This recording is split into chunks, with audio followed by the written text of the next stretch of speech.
Good afternoon YouTube and welcome back to my channel. In today's video I'm going to be giving you 8 tips to improve your riding and hopefully your confidence. There's so many little things when doing mountain biking that you probably don't realise that you're not doing, and I'm hopefully going to point those out to you today. So let's get on with tip number 1. The first tip that we're going to come to is you can actually do it before you even set off, and that is just covering your brakes with one finger. It's the first thing that I learned on a bike, and it's the best habit in mountain biking to get into. If I go on a bike now without doing this and just go down a track, it just feels horrible. Like I wouldn't be able to ride. So like, that's called death grip. You want to try and avoid that. Now you might be sitting there thinking, why is this a tip? Like, if I'm not doing this, how's it going to help my riding? And I'm about to explain it to you right now. The first reason is if you're plodding along on your bike ride, just cruising down the trail, you're riding death grip, you maybe just switched off, you're not paying too much attention, you don't know what's coming up, something jumps out in front of you, a steep descent comes, the first thing that you're going to do is grab a handful of the brakes, which is going to either do a big skid, lock the front wheel, or even send you over the handlebars. And obviously you want to avoid both of them scenarios. Whoa! Oh, that actually did get stuck. With one finger on the brake, you can gently pull the brakes and just control your stop, and your reaction time's quicker. Like, you can just pull it there, whereas here you're going to go and panic and just, like I say, grab it and go straight over the bars. Second reason to cover your brakes all the time is because when you're descending, especially if it's steep and technical, it gives you really good control. You can control your speed so much easier, which gives you more control of the bike and more confidence.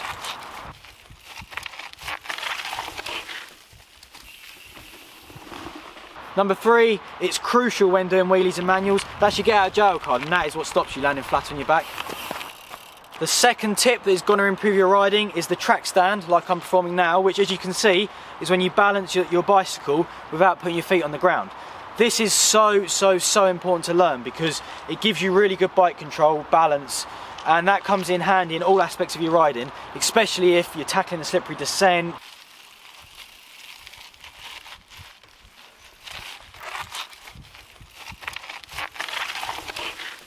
climbing a steep hill.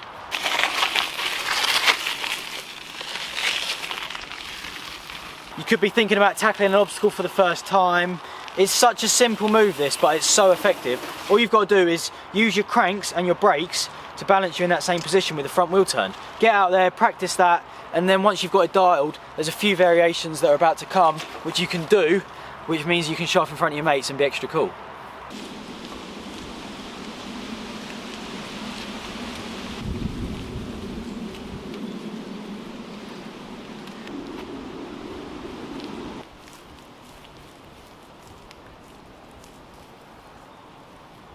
Tip number 3, and we're going to be learning manuals and bunny hops. So let's start with the manual. And me sitting here now saying this doesn't mean that you've got to go out there and learn to do the longest manual ever. However, just learning to lift the front wheel off the ground is going to improve your riding out on the trails by so much.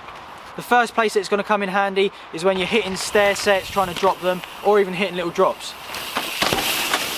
You're also going to be able to use the manual to get over obstacles such as roots, curbs, or even logs that might be in your way.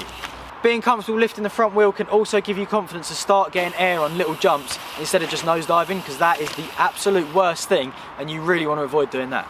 The way you start learning to lift your front wheel is just go along at a comfortable pace, and you're going to pull back really hard on the handlebars. At the same time, throw your weight back as if you've got home from work and you're about to throw yourself into the sofa. Whilst doing this, you're going to push really hard with your feet on the pedals, but so important, going back to step 1, that you cover that rear brake, because if you put the effort in and do all the steps I've just told you, the front wheel's going to fly up and you're going to need to pull that really sharp. Practice this in a car park, get it dialed before you take it on the trails, but you will find it will come in super handy. Moving on to the more advanced version of the manual, and it's the bunny hop, which you can use in exactly the same scenarios, it's just a little more advanced. The way you learn to do a bunny hop is basically a combination of lifting the front wheel like we just learnt with the manual and lifting the rear wheel. Once you've got both of these dialed on the flat, like the clip is showing you now, then you're going to combine them. So you're going to lift the front up. Once it gets to a reasonable height, then you're going to pop with your feet, level the bike out and perform the bunny hop. Once you've got comfortable with this, you can then do it up curbs, you can do it over logs, anything that's in your way basically, just bunny hop over it. Tip number 4 is using your body weight to your advantage. I see a lot of riders that are really stiff, which if you're not very confident, you're going to be stiff. However, try loosen up, because you're on the bike to relax and flow and enjoy the trail. You're not there to wrestle it, you're not fighting it. When climbing, for example, you want to keep your weight back, like over the rear wheel, because that gives you traction. Not leaning forward, because that means that you're going to wheel spin, which is obviously bad because eventually you'll put your foot down. However, you want to change this position for jumping, because if you try hitting a jump in the sitting down position, then you're going to do a massive nosedive. You want to be in the attack position, arms and legs bent, ready to absorb that landing. Another example of weight distribution is when you're doing hard braking, because if you just jam the anchors on and sitting down once again in the climbing position, you're just going to do a stoppie, and if you don't release that front brake, then you're going to go straight over the bars, which is never good. So you want to keep your weight back, get right over the back wheel like a big parachute. Just be a bit mindful, because you're putting no weight on the front tyre, then you're vulnerable to the front tyre locking up. So that's where, once again, the one finger control on your brake is important. Tip number 5 is to look where you're going at all times. It's very easy to sometimes see something that you perhaps don't want to hit, like in the clip playing. There's a log there. However, because I'm paying attention to that, I'm not actually focusing that there's a descent the other side, so I wouldn't know what I'm dropping into. Another example of how not looking where you're going can impact you. Say you're coming to a hill that you're going to climb, especially when you're out of breath, it's quite common to look down. You really want to try and avoid doing that, because if you're not looking where you're going, then you could end up taking a difficult line, which might be really hard to get up, even impossible to make it up it. Another example of why looking up is important is because of your gear selection. There's nothing worse than getting to the bottom of a hill and being in the wrong gear, because if the hill's steep, then you're going to have to get off and push your bike.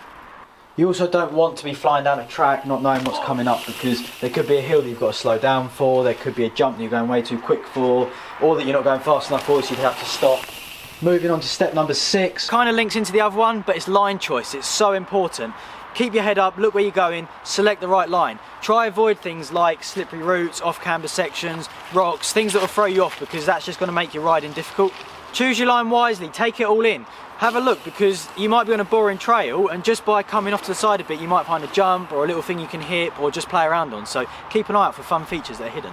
Another thing focusing on line choice is when I ride with less experienced riders or newer riders, I really notice that they don't use the whole track.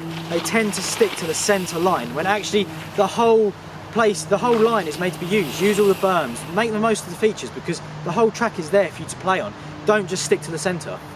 Tip number 7, and this is the most important one that people don't do, and that is pumping. What I mean by pumping is using the rollers or a transition to get speed from. You can also use it on a lip to propel you into the air and boost the jump higher.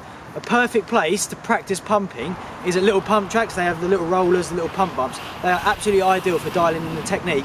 And then once you've got that mastered, you can then go to the trail and you'll find yourself pumping features that you would never thought you could get speed from before. So it's so important to learn. I'd really recommend taking the time to go and learn this one.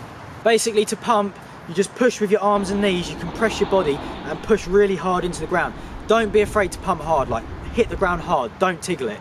A common mistake that people make is, like I say, on the trail, there's an opportunity to pump and gain some extra speed, gain a bit of extra momentum. They will often like see a pump bump and air it, or they'll pedal over it, which is just a complete waste of speed. You're just losing momentum instead of gaining. Pumping can be used anywhere there's a curve, so a good example is taking off a jump, and it's how you get extra height. Push super hard in the lip, your bike will compress, which will then unload and give you extra boost.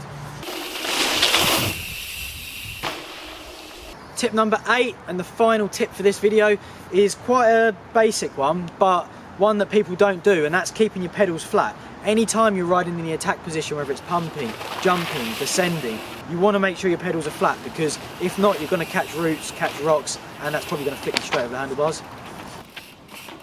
Another example of where you should keep your pedals flat is when you're dropping into a hill, because if not, like the brow of the hill as you go over, if your pedal's down, it can catch it, which will fire you over the handlebars at the top of a hill, and you really don't want to be doing that.